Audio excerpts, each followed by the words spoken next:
দেখেছি ছবিতে হলো জীবন্ত যেন, বুঝলাম ইষ্ট চিরন্তন সে, শেষ নেই কোনো। আমি শাঁখ বাজিয়ে বরণ করে,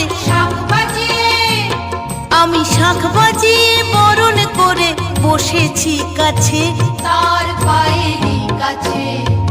দরজা খুলে দেখি আমার ঠাকুর এসেছে, স্বপ্নে দেখি ঘরে আমার ঠাকুর এসেছে।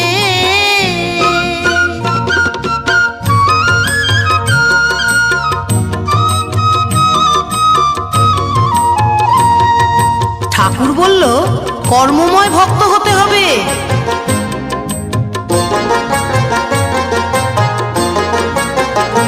ঠাকুর বলল, কর্মময় ভক্ত হতে যে হবে, দীক্ষা নিয়ে ডাকলে আমায়